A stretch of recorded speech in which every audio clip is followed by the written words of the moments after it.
भारतीय पिछड़ा वर्ग महासंघ आपका आभारी है, आपने कीमती समय निकाला। अखिल भारतीय पिछड़ा वर्ग Mahasangh is working to uplift backward classes. मंडलायुक्त आदरणीय गौरव दयाल जी का, आईपी कश्यप जी, सतीश नायक, आदरणीय सतीश नायक जी, आदरणीय रामवीर सिंह यादव जी प्रदेश अध्यक्ष, उनका स्वागत करें। आईपी कश्यप जी, मुनेश जी, कृपया स्वागत करें उनका।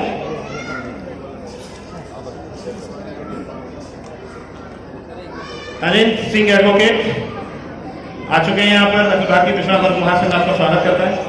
अनिल सिंह एडवोकेट और अखिल भारतीय पिछड़ा वर्ग महासंघ and Moolchand Yadav requested to welcome Gaurav Dayal जी।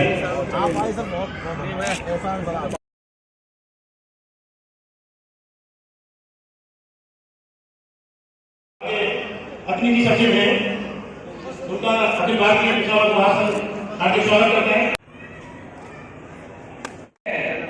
अध्यक्ष जी संघर्ष करो, हम तुम्हारे साथ हैं। अध्यक्ष जी संघर्ष करो, हम तुम्हारे साथ हैं। अध्यक्ष जी संघर्ष करो, तुम्हारे साथ हैं। भारत के अमर शहीदों की जय हो, जय हो।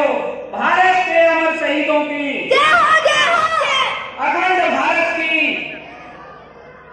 इंकलाब जिंदाबाद, इंकलाब जिंदाबाद। बड़े ही गौरव की बात है, अपने हृदय से आपको हार्दिक अभिनंदन और स्वागत करता है। दोस्तों, अखिल भारतीय पिछड़ा वर्ग महासंघ एक लंबे अरसे से मैं इन सभी लोगों के लिए धन्यवाद कहना चाहता हूँ कि कीमती समय विधि जिला अध्यक्ष घोषित किया जाता है और उन्हें जिम्मेदारी दी जाती है कि पूरे जनपद में कानून के संबंध में अखिल भारतीय पिछड़ा वर्ग महासंघ का कोई भी पदाधिकारी कार्यकर्ता आवाज देकर के पहुंचता है तो उनका सहयोग करेंगे और पूरा संगठन की अपनी तैयारी करेंगे। भाई शिषपाल यादव जी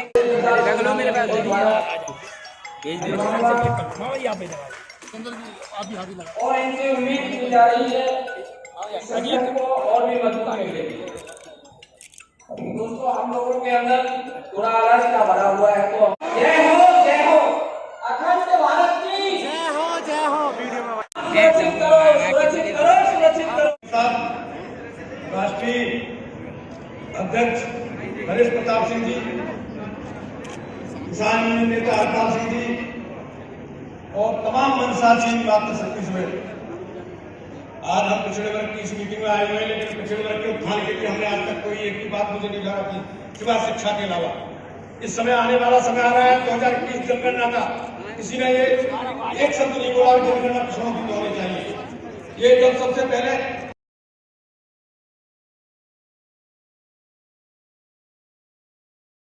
यहाँ पर उपस्थित सभी विशिष्ट अतिथिगण और विशेषकर मुनेश जी, जिनके न्योते पर आज मुझे आने का मौका मिला, यहाँ उपस्थित साथियों, पत्रकार, ये बहुत हर्ष का विषय है कि आज आप लोगों ने इस प्रकार के सम्मेलन को आज आयोजित कर रहे हैं और यहाँ पर इसकी संख्या में आप सब लोग एकत्रित हैं। संख्या थोड़ी और बेहतर हो सकती थी, हम लोग कम संख्या में एकत्रित हुआ है, ये भी एक बात है कि इस पर विचार करना होगा। देखिए, यहाँ पर बहुत मुद्दों की बात हुई होगी और अभी मैं अमरपाल जी को सुन रहा था, इन्होंने शिक्षा पर जोर दिया। अल्टीमेटली जो भी समस्याएं हैं हम लोगों की, उसका निदान वो अच्छी शिक्षा ग्रहण करने से ही होगा। तो जोर शिक्षा पर यदि रहे तो सब समस्याओं का हल है। बाकी जितनी भी समस्याएं हैं जो सामाजिक हैं, कानूनी हैं, उन सब के लिए कानून बने हुए हैं, हम लोग उसको एनफोर्स करते हैं। आप देखेंगे कि संविधान में बहुत तरह के प्रोटेक्शन की व्यवस्था है और गवर्नमेंट, चाहे वो भारत सरकार हो या उत्तर प्रदेश सरकार हो, कोई भी स्टेट गवर्नमेंट हो,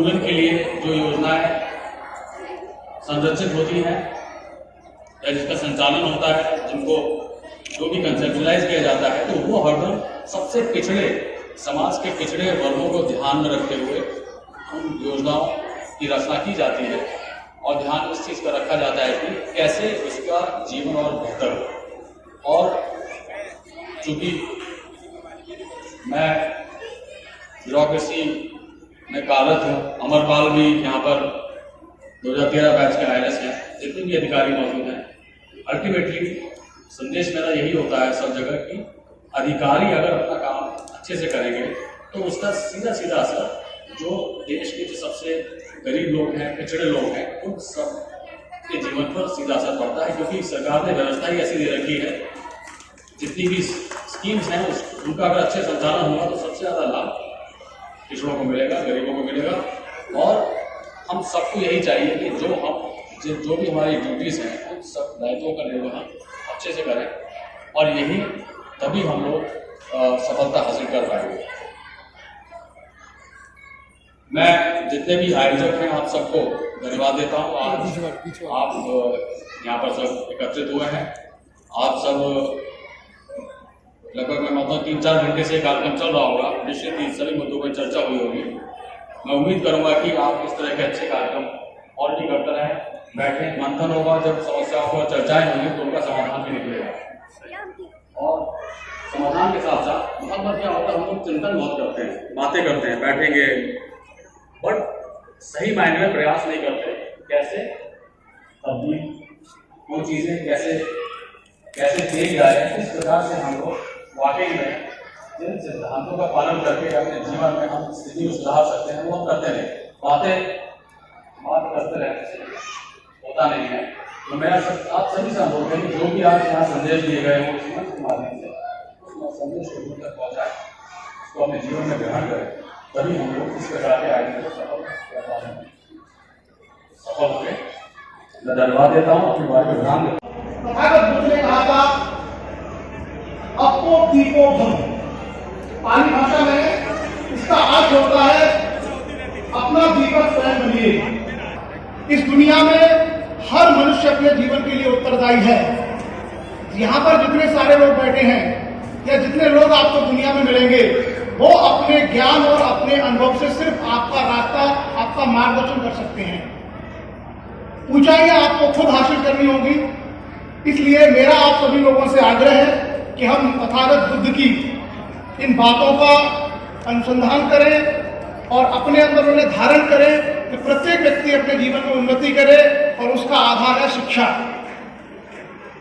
अंत में मैं तथागत बुद्ध के बारे में कई बार मैं जब चर्चा करता हूं तो लोग मुझसे पूछते भी है कि सर तथागत बुद्ध के लिए तथागत शब्द का प्रयोग क्यों किया जाता है। बहुत सारे लोगों को जानकारी नहीं होगी। एक और चीज मैं आपको बता दूं, दुनिया में बुद्ध ही ऐसे व्यक्ति हैं जो वास्तविक है, और उनके लिए हम तथागत शब्द का प्रयोग करते हैं। तथागत का मतलब है जो जैसा आया वो वैसा ही चला गया। तथागत शुद्ध है, सत्य है। मैं आप सब लोगों से कहूंगा कि मानवता के व्यापक कल्याण के लिए हम उन्हें पढ़ें और आपस में समानता, भाईचारे और पारस्परिक सम्मान पर आधारित समाज का निर्माण करें। बहुत बहुत धन्यवाद। तो मैं उनसे बड़ा प्रसन्न हूँ कि ऐसे समाज सेवी जो नौकरी से सेवानिवृत्त है, उन्हें समाज में काम करना चाहिए, समाज को आगे बढ़ाने का काम करना चाहिए। जो समाज में गरीब बच्चे हैं उनको आगे बढ़ाने का काम करना चाहिए। सच्चा उद्धार जब होगा कि जब हम उनके लिए काम करेंगे। हम अपने लिए काम करते हैं, अपने समाज के लिए काम करते हैं साथियों, तो इससे देश मजबूत नहीं होगा। देश मजबूत होगा समता के आधार पर, समानता के आधार पर कि सबका हक है, सबकी जनसंख्या है, जिनकी छोटी संख्या है उनके साथ अत्याचार खत्म होने चाहिए। उनके साथ अत्याचार होता है, वो भयभीत है, वो अपनी बात को नहीं कह पाते और राजनीति में भागीदारी नहीं दे पाते। जब हमारा आचरण होगा तो उन छोटी कौमों को भी जो अपने में कम संख्या रखते हैं उनको भी विधानसभा, लोकसभा में पहुंचने का अधिकार होगा, जब ही देश मजबूत होगा।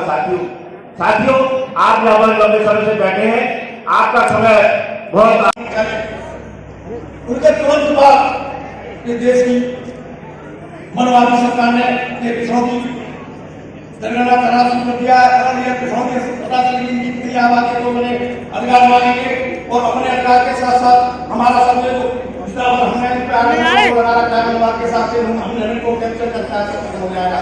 परंतु मोदी सरकार ग्रामीण मनवादियों ने और फिर देश में प्रधानमंत्री बने उसने आज ही सबसे पहला काम किया पिछड़ों को की हत्या करने का, खनिज जनगणना को खत्म करने का।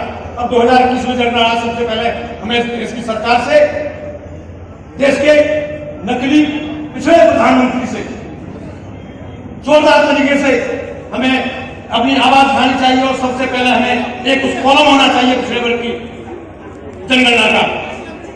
आज देश के अंदर क्या हो रहा है सब जानते, तमाम संविधान को दरकिनार करते हुए जो वंचित लोग हैं, दलित लोग हैं, उनको उनकी हक नहीं दिया जा रहा है, तमाम संविधान को भी उनको तोड़ा जा रहा है, नष्ट किया जा रहा है। दूसरी तरफ संविधान को नष्ट करते हुए, सुप्रीम कोर्ट के आदेश को भी नष्ट करते हुए इस देश की सरकार ने उन 15% में से भी उनको सवर्णों में गरिमार करके और मात्र 72 घंटे में उनको एक आरक्षण दे दिया गया 10%। ये संविधान का बड़ा उल्लंघन है। अभी हमारे मुझे बहुत खुशी हुई कि ये IAS में सिलेक्शन हो गया है हमारे क्षेत्र के मास्टर साहब के बेटे का, बड़ी खुशी पैदा हुई। और इसी प्रकार हमारी एक छोटे से गांव है मंत्री साहब सिकंदराबाद में, मई के रहने वाले हैं। इनके दादा साहब के समय में जाता था, मैं कई बार गया हूँ। मई गांव बम्बा के किनारे है मई गांव में। तो ये अलका वर्मा जी PCS है और हमारे पड़ोस में ईश्वरपुर गांव है, बाबा बुद्ध सिंह जी उनके नाती हैं PCS सत्येंद्र सिंह जी। ये हमारे पड़ोस ये पहले गांव नहीं था, पहले गांव था, अब शहर में और नगला देवी में हमारे गांव में काफी अंतर है। आबादी चले गए तो ढूंढते लाएंगे। पहले किशनपुर और हमारा गांव सीमा एक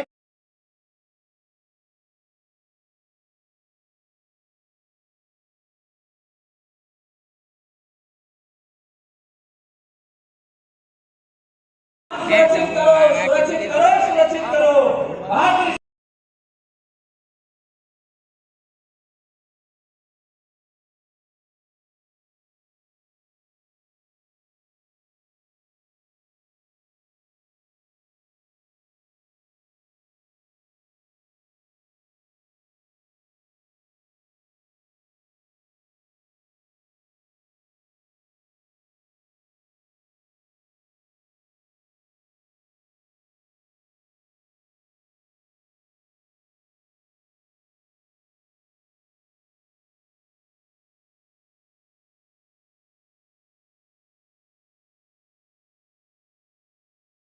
जिस घर में एजुकेशन बेहतर हो जाए, जहाँ पढ़ाई का माहौल हो जाए, यहाँ चारों तरफ से कंपटीशन की भावना लोगों के अंदर पैदा हो जाए, तो हम ये प्राउड के साथ कह सकते हैं चाहे वो घर हो चाहे वो परिवार हो, बहुत तेजी से आगे निकल सकता है। मैं भी उसी प्रोसेस में अपनी बात को शिक्षा से संबंधित रखना चाहता हूँ। हम अलीगढ़ में IAS अकेडमी चलाते हैं, लेकिन उसका मतलब ये कतई यही है कि संबंधित है। उसका मतलब पहले ये है कि ऐसे बच्चे, ऐसे किसानों के बच्चे, ऐसे नौजवान जो पढ़ना चाहते हैं, जो अपने क्षेत्र में बेहतर परफॉर्मेंस को जांच कराई गई और उस जांच में जो रोग पाया गया उस आधार पर कैटेगरी बनाने का काम किया गया। एक कैटेगरी अनुसूचित जनजाति, एक कैटेगरी अनुसूचित जाति, एक कैटेगरी पिछड़ी जाति, एक कैटेगरी अति पिछड़ी जाति और एक कैटेगरी महिला वर्ग। तो साथियों ये 3,743 जातियों को जो उनके अंदर रोग पाए गए और रोग के आधार पर सूचीबद्ध किया गया। देश की आजादी से लेकर आज तक रोगियों की सूची बना दी गई, लेकिन उन्हें दवा देने का काम नहीं किया गया। वो केवल धन्ना सेठों के लिए है और जो कुछ भी देश में जो 7वें दिन 10वें दिन 5वें दिन मिट रहे कानून बन रहे हैं, केवल धरना देने के लिए बन रहे हैं, कार्यकाल के लिए बन रहे हैं। हमारे देश के राजा माननीय नरेंद्र मोदी जी हमारी डीजल पेट्रोल 20 रुपए लीटर भरती तैयार हो गई थी, उसमें हमारे जहां से विदेशों का 70 देशों का दौरा करके और काले धन को कमाने वाले लोगों ने सबकी सूची लेके आए। आज मेहनत कश मजदूर तो पसीने से पैसा पैदा करता है, उसका कोई सुनने वाला नहीं। इसलिए आज हजारों लाखों किसान 3 महीना से ज्यादा दिल्ली में बैठे। साथियों, यदि हम अपना इतिहास देखें और भारतीय समाज का इतिहास देखें तो सारांश में हम ये पाते हैं कि हिंदुस्तान के समाज की जो समस्या है वो सामाजिक बुराइयां, आर्थिक विषमता, शैक्षिक पिछड़ापन, धार्मिक उच्चवाद और राजनीतिक एकाधिकारवाद की समस्या है। और इन 5 प्रकार की समस्याओं से जो इस देश के राजा द्रविड़ थे, जिनको बैकवर्ड और शेड्यूल कास्ट आजकल कहते हैं, मनकाल से परेशान होता है। ये पूरे भारत की समस्या तो है ही है, लेकिन इनका फायदा नुकसान जो 75% को हो रहा है वो मनकाल से लेकर के और स्वतंत्रता प्राप्ति तक हुआ है। साथियों, आपने बाबा साहब के संबंध में, गौतम बुद्धा जी के संबंध में और समाज के संबंध में काफ़ी बात सुन चुकी है। समय बहुत कम है, लेकिन शॉर्ट में मैं 2-4 बातों के लिए रिक्वेस्ट करना चाहूँगा कि हमें इन समस्याओं से निपटने के लिए, हमें समतामूलक समाज बनाने के लिए क्या करना चाहिए। पहली बात तो ये है,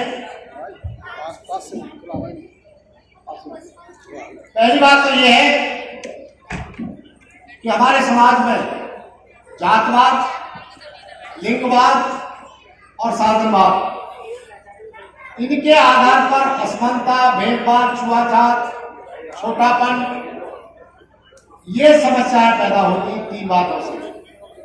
तो पहले तो जब हम प्रदेश दूसरों दोस्तों को कहते हैं कि जातवाद मत करिए, पहले तो जो बैकवर्ड और शेड्यूल कास्ट वाले 68 और 90 जातियां हैं, उनको आपस में छुआछूत, भेदभाव नहीं करना चाहिए।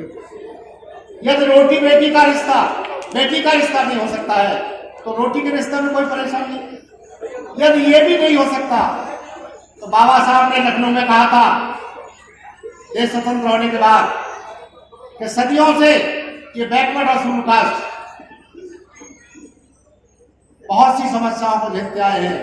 यदि समस्याओं का समाधान है तो एक ही है, हम राजनीतिक रूप से इकट्ठे हो जाएं तो ये समस्याएं अपने आप का भी जल्दी है।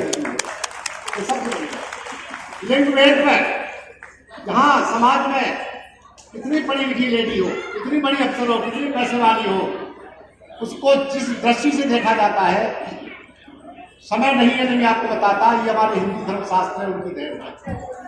तो हमें अपने समाज में सबसे पहले, अपने घर में जहाँ रहते हैं, समाज है, वहाँ समानता का व्यवहार लेडीज से और से करना चाहिए। तीसरी बात, जो असमानता का व्यवहार होता है वो होता है पद, पोस्ट, पैसा, साधन से। अगर किसी जात में पर्टिकुलर में कोई बहुत बड़ा अफसर हो जाए, बहुत बड़ा पैसे वाला हो जाए, तो दूसरे उसी जात के आदमी को उस समानता से, उस भाव से नहीं देते हैं। तो साथियों, मेरा अनुरोध है कि इन तीनों फैक्टर को सबसे पहले हम अपने समाज में, जो हम दूसरों से कहते हैं कि आप दूर करिए, सबसे पहले जो दलितों में, जो अनुसूचित जाति में 68 जातियाँ हैं, शेड्यूल ट्राइब में है या बैकवर्ड में है, उन्हें आपस में इन भेदभाव को दूर करना चाहिए। दूसरी बात, मैंने सर्वे किया है, किताब भी लिखी है कि हम जो कमाते हैं, जो अंधविश्वास की व्यवस्थाएं हैं हिंदू समाज में, तीज त्योहार है, उनमें हमारी कमाई का करीब 50% पैसा हर साल खर्च हो जाता है। हम जो कमाते हैं उसके आधी कम चली जाती है। तो जो जितना जिस सीमा तक हम ये नहीं कहते, क्योंकि सदियों से बात चली आ रही है आप जो अंधविश्वासी बात है, जो पूजावाद की बात है, जिसमें मनुवाद की व्यवस्था होती है, जिसमें हमारा एक्सप्लॉयटेशन होता है कि हम पैर भी छूते हैं, दक्षिणा भी देते हैं और आशीर्वाद लेने के लिए हम त्योहार भी मनाते हैं, अपना टाइम भी खर्च करते हैं, पैसा भी खर्च करते हैं। तो उन बातों को जितना जैसे कम से कम आप कर सकते हैं करिए, तो आपकी आर्थिक स्थिति पर बहुत बड़ा प्रभाव है। तीसरी बात, शिक्षा। बाबा साहब ने कहा था अनुसूचित जात और बैकवर्ड के जो उपदेशक रहे, जो सुधारक रहे, उनमें से जो सभी ने ये बात कही है कि हमको पहले शिक्षा ग्रहण करनी चाहिए, जैसे आपने लेक्चर में सभी सुना होगा। फिर शिक्षित होकर के संगठित होना चाहिए, और यह जो हमारा अधिकार है जो हमें मिले हैं, संविधान से मिले हैं, मानवता से मिले, समाज से मिले हैं, उनके लिए संगठित होकर के वैधानिक तरीकों से लड़ना चाहिए। ये कम होता है, एक आदमी परेशान हो रहा है, इसका दूसरा साथ नहीं देता। तो मेरा साथ अनुरोध है कि जहाँ किसी के साथ एट्रोसिटी होती है, कोई अन्याय होता है, असंवैधानिक बात होती है, तो कृपया करके सब संगठित होकर के उन विचारों को आकर खोइए और उसको दूर करिए, तो बहुत बड़ा लाभ होगा।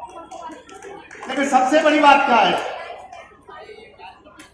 खासकर शिक्षित लोगों से कहना चाहूंगा कि वो स्कॉलरशिप का फायदा उठा के, रिजर्वेशन का फायदा उठा करके नौकरी में आ जाते हैं। मैंने लिखा है और लखनऊ में डेटा कलेक्ट किया है कि हमारी समाज और बैकवर्ड समाज के करीब 85% लोग समाज को भूल जाते हैं, घर को भूल जाते हैं, परिवार को भूल जाते हैं। तो पेट सिद्धांत है बाबा साहब का, पे बैक टू सोसाइटी।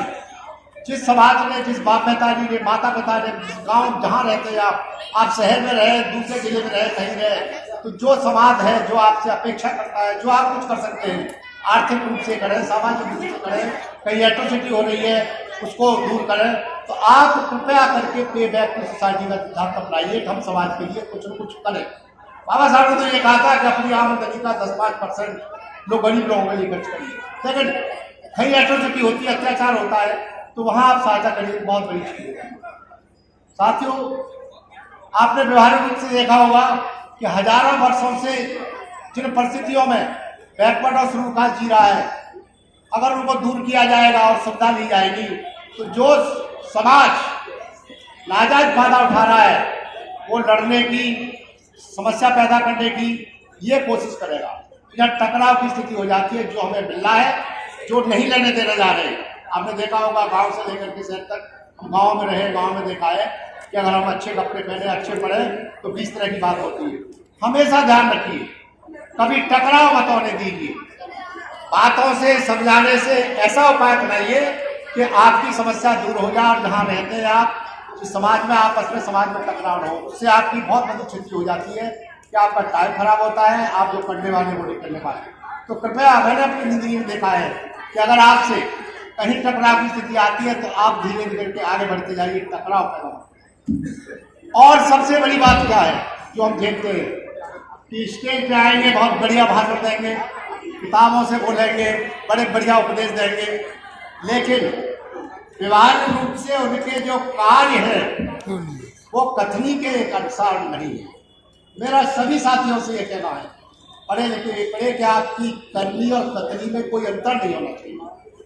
जो आप महान लोगों से शिक्षा प्राप्त करते हैं, उनको मानते हैं, तो उनके उपदेशों पर, उनकी बातों पर, उसके रास्ते पर चल करके कृपया जितना जो रूप में कर सकते हैं तो कहिए। भाषणबाजी से, कहने से ये कुछ नहीं होता है, आप व्यवहार रूप से करिए। तो आज ये प्रतिज्ञा करिए कि हमने जो शिक्षा पाई है, जो हमारे बुजुर्ग थे, जो हमारे उद्धारक हैं, समाज उद्धारक हैं, उन्होंने जो हम कहा है, हम उसके लिए कुछ न कुछ जिस रूप में जो कर सकते हैं करेंगे, तो समाज का बहुत बड़ा उद्धार हो जाएगा। और जो बाबा साहब का सपना था, जो पटेल जी का सपना था, जो ज्योतिर्मय फूले सिंह का था, जो डॉक्टर लोहिया का सपना था कि हम इस हिंदुस्तान में सदियों से चलती आ रही असामाजिक व्यवस्था को समतापूर्वक समाज में परिवर्तित करेंगे, तब हम सम्मान से सब तरह से रह सकेंगे। कृपया मेरी बात का ध्यान दीजिए, कथनी और पढ़ी का अंतर समझिए, तरह कहना चाहूँगा। आज कृष्णांजलि सभागार अलीगढ़ में उपस्थित होकर यह शपथ लेते हैं कि हम जातिवाद, रूढ़िवाद, अंधविश्वास, अशिक्षा, गूढ़ कल्पना एवं पिछले परंपरा का